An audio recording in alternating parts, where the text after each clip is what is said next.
Teman-teman, ketemu lagi dengan saya dan Pak Saiful Sumarsono, owner dari Action University. Yes. Nah, teman-teman, mumpung ketemu dengan beliaunya ini, saya setiap kali ketemu dengan beliaunya saya jadi terbetik untuk bertanya ya. Pak Saiful ini kan orang yang luar biasa menurut saya. Suksesnya tuh banyak sekali, berbagai bidang. Ada bidang di properti, ada juga di franchise, kuliner, kemudian ada juga di saham, kemudian ada juga bisnis-bisnis yang di event organizer dan sebagainya. Luar biasa banyak bisnis, Pak.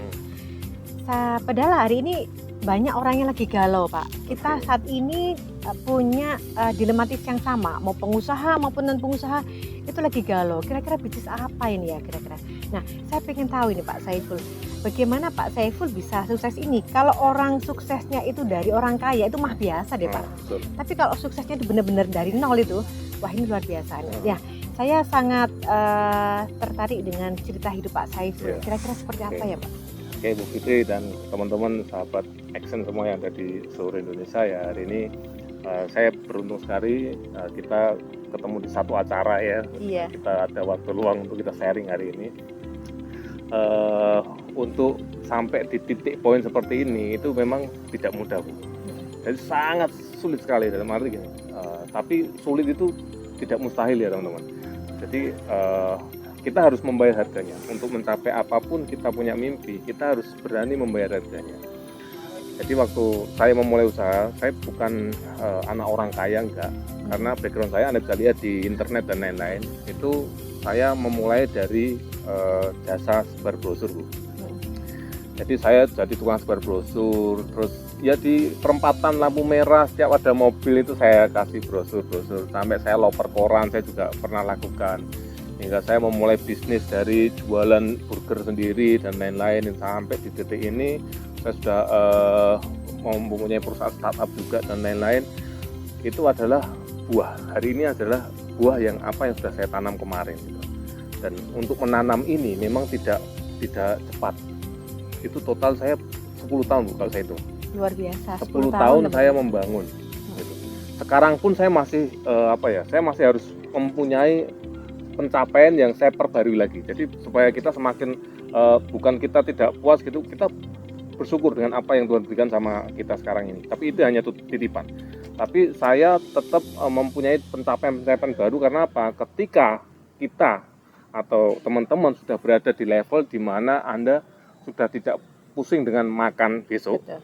Dan Anda sudah tidak pusing dengan bagaimana penghasilan bulanan dan tahunan, Anda akan mencapai di satu level di mana gimana yang membuat sisa umur yang kita punya ini bisa bermanfaat buat orang lain. Betul. Kan Bu Fitri seperti itu ya. Bagaimana saya yakin semua teman-teman setuju bahwa manusia yang baik itu adalah manusia yang bermanfaat buat orang lain. Masalahnya untuk menjadi manfaat seperti itu kan harus ada caranya. Jadi nggak asal. Contohnya gini, Anda pengen bermanfaat buat orang lain, kasih duit aja mereka. Seberapa banyak uang yang Anda punya gitu. Nah hari ini kita nggak ngerti karena kita mati kapan, betul ya? Betul. Kalau Anda nggak ngerti mati kapan kan Anda harus mengunci resiko. Gimana mengunci resiko? Ya berbuat baik mulai dari sekarang gitu. Dengan cara apa? Anda punya senyum sama orang yang baik ya senyum. Anda mau sharing ilmu, sharingkan ilmunya. Anda mau punya duit, kasih duit ke dia juga bagus. Atau Anda punya informasi yang bisa menyelamatkan hidup mereka ya kasih informasi tersebut. Jadi saya lakukan itu banyak sekali. Yang intinya bahwa proses untuk menjadi seseorang yang luar biasa itu sangat berat dan Anda harus membayar harganya. Kayak Bu Fitri gini kan sekarang dia menjadi sosok yang luar biasa, famous, terkenal ya, terus energi sekali, saya sangat semangat sekali, tim-timnya ini luar biasa sekali. Nah, saya juga tanya nih sama Bu Fitri ya, bahwa untuk mencapai di level Bu Fitri sekarang bagaimana, ibarat kata pasti kan kita sama, punya kesamaan tapi di beda Bu, strukturnya beda, terus cara mencapainya pasti beda gitu. Kalau Bu Fitri waktu pernah di titik bawah, ya, titik di mana Anda membangun usaha gagal, pasti pernah kan? Pernah. Nah, pasti pernah. Nah, terus apa yang Bu Fitri lakukan ketika Bu Fitri gagal? Ketika Bu Fitri jatuh, Anda baru mencoba, jatuh. Kira-kira gimana Bu? Aduh, ini pertanyaan yang yang luar biasa. Iya Pak Saiful, saya pernah mengalami banyak hal sebetulnya. 15 tahun saya di dunia konvensional itu dengan berbagai bidang yang saya jalankan memang sungguh tidak mudah. Tapi saya belajar banyak hal ketika saya jatuh dan saya benar-benar dalam posisi yang benar-benar tidak berdaya. Saya mulai berpikir, saya mulai kelemahan-kelemahan saya, kesalahan-kesalahan saya itu apa saja. Saya berusaha bagaimana mengubah kelemahan saya itu menjadi sebuah kekuatan. Bagaimana mengubah pengeluaran menjadi sebuah pendapatan. Ada banyak hal yang saya pikirkan saya belajar banyak orang-orang sukses, ya termasuk salah satu Pak Saiful ya, mungkin beliaunya lebih sukses, lebih mudah daripada saya. Tapi saya sering, kalau saya ketemu sama Pak Saiful kan saya mesti tanya, Pak Saiful apa ya kuncinya mau sukses, mau apa? Itu yang sering saya tanyakan kepada orang-orang di sekeliling saya. Banyak hal Pak, ternyata ketika kita jatuh itu pelajaran berharga buat kita untuk kita bangkit. Berarti bangkit lagi. Iya, bangkit lagi. Bahkan pernah ditipu pun Pak. Ditipu, berani mencoba lagi. Bagaimana saya lebih berhasil dari beliaunya yang sudah menipu saya kan begitu. Nah ini luar biasa. Kalau gagal lagi, berarti bangkit lagi. Coba lagi. Berarti kan. Ini sama, sebenarnya kita semua sama. Semua pengusaha yang hebat, pengusaha yang luar biasa, mereka pasti pernah mengalami jatuh. Betul. Dan respon dia terhadap kejatuhan tersebut, dia cari kesalahan apa yang membuat saya jatuh, sehingga dia tidak mengulangi lagi dan dia mencoba lagi. Kalau gagal lagi Pak, bangkit lagi. Kalau gagal lagi, bangkit lagi. Kalau gagal lagi, coba lagi. Sampai kapan? Sampai Anda berada di titik level Anda yang namanya gagal itu sampai bosan sama Anda. Betul. Saya pernah melakukan itu semua. Jadi kita sama Bu Fitri. Jadi saya yakin saya punya teman-teman orang kaya luar biasa. Itu ketika saya tanya makan malam dengan dia, saya tanya, semua mempunyai benang merah yang sama. Dan ini pelajaran yang penting ya, yang saya bisa sharingkan sama teman-teman bahwa ini ada saya itu ketemu sama orang kaya luar biasa, jauh di atas level saya, kayak Bu Fitri ini dan lain-lain itu, bahwa mereka selalu mempunyai satu kesatuan yang sama, walaupun dia mempunyai edukasi yang berbeda. Ada yang sekolah, ada yang kayak saya ini kan nggak sekolah nih, saya nggak sekolah, tapi ada orang sekolah tapi dia punya perusahaan dan lain-lain. Jadi intinya gini, Bu Fitri setuju nggak? Kalau ada orang yang namanya orang beruntung itu lebih ibaratnya orang pinter kalah sama orang beruntung. Pernah dengar kata-kata itu nggak? Pernah deh. Pernah. Nah, orang Jawa itu katanya apa ya? Bahasanya apa ya? Wong pinter kalah karo wong bejo. Jadi maksudnya itu orang yang pinter itu kalah dengan orang yang beruntung. Nah, ada nggak teman-teman mungkin merasakan atau Bu Fitri punya mungkin teman yang mereka sekolahnya tinggi sekali, S1, S2, S3, S4 sampai S Tyler dan lain-lain itu ya. Tapi kehidupannya sampai sekarang pun masih biasa-biasa saja. Ada nggak? Ada.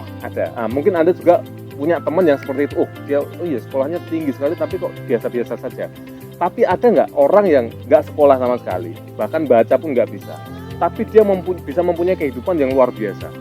Ada juga ya? Ada, betul. Ada. Saya punya temen nih, dia itu nggak bisa, tanda tangan tuh nggak bisa, tapi dia bisa beli kapal Bu. Nah itu keren. Dia beli kapal terus dihancurkan kapalnya dijual kiloan.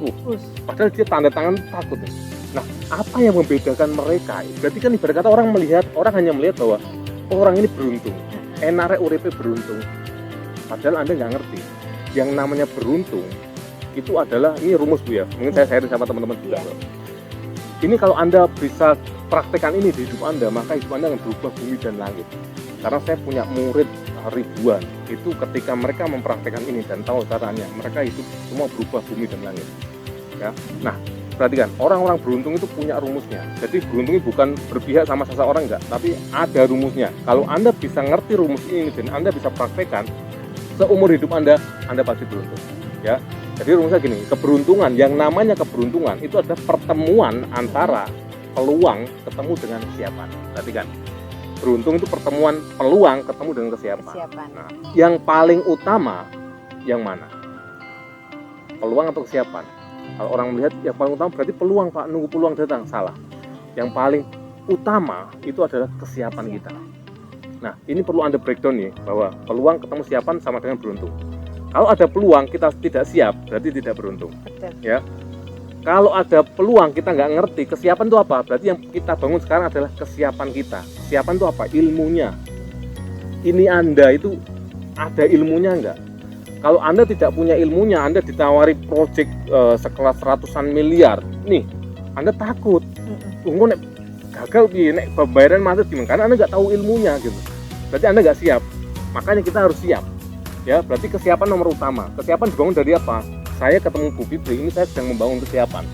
Oh, Bu Fitri bisnisnya apa? Kontraktor. Oh, berarti suatu saat ketika ada peluang datang tentang di bidang kontraktor, saya tinggal kontak Bu Fitri. Bu, bisa nggak bantu ini? Kesiapan ini utama. Ya. Nah, terus saya ngomong peluang. Berarti unsur pertama kesiapan, yang kedua unsur peluang. Peluang ini ada 3, teman-teman. Yang pertama, peluang Anda tunggu. Yang kedua, peluang Anda cari. Kalau Anda berada di level yang pertama dan kedua, maka yang namanya keberuntungan itu jauh sama Anda. Karena itu beruntung itu hanya untuk orang-orang yang berada di level 3. Apa? Peluang dia ciptakan. Kalau kita menciptakan peluang kita sendiri, kita pasti beruntung. Karena siapa yang menciptakan kita? Yang menciptakan pasti bisa menangkapnya. Itu teman-teman. Ya. Nah, berarti kesiapan ini kita dibutuhkan dengan cara ya kayak tadi Bu. Saya bangun ilmu, saya belajar sama Fitri, saya belajar dari komunitas, saya cari mentornya, saya cari orang-orang yang sudah hebat dari saya. Itu saya sedang membangun kesiapan. Dengan kesiapan itu saya bisa mengkoordinir, ada peluang, saya eksekusi yang namanya beruntung. Kalau Bu Fitri, menurut Bu Fitri gimana? Wih, keren banget ini. Keren banget, ini luar biasa Pak. Bagaimana peluang ini ketemu dengan kesiapan. Ini luar biasa banget, yang jarang dipikirkan banyak orang Pak. Betul.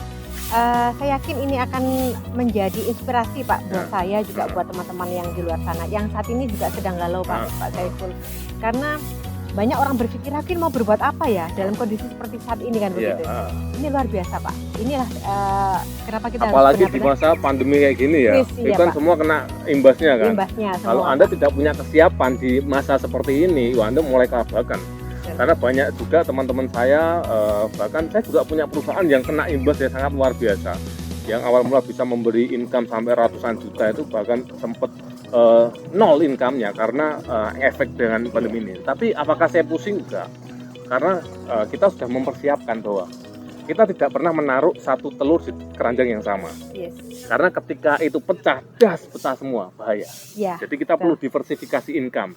Sehingga ketika sumber ini mati, nah kita masih bisa menikmati beberapa sumber bisnis yang lain. Itu Bu Fitri. Terima kasih. Ini keren sekali Pak Saiful ya sharing kita hari ini teman-teman. Semoga bermanfaat ya. Karena saat ini kita tidak boleh lagi terpancang oleh satu usaha saja dan saat ini kita tidak boleh lagi terpancang pada satu income saja. Itulah kenapa kita harus punya multi income. Itulah kenapa kita harus punya beberapa pendapatan untuk membantu ketika nanti ada salah satu usaha kita yang terdampak, maka usaha yang lainnya bisa menopang. Saya pikir itu ya Pak Saiful. Terima kasih sharingnya siang hari ini. Luar biasa. Anda sukses, Anda semakin luar biasa, dan yang paling penting buatlah manfaat buat banyak orang. Karena kalau Anda membuat hidup Anda bermanfaat, waktu Anda bermanfaat buat banyak orang, Anda nggak usah ngomong uang.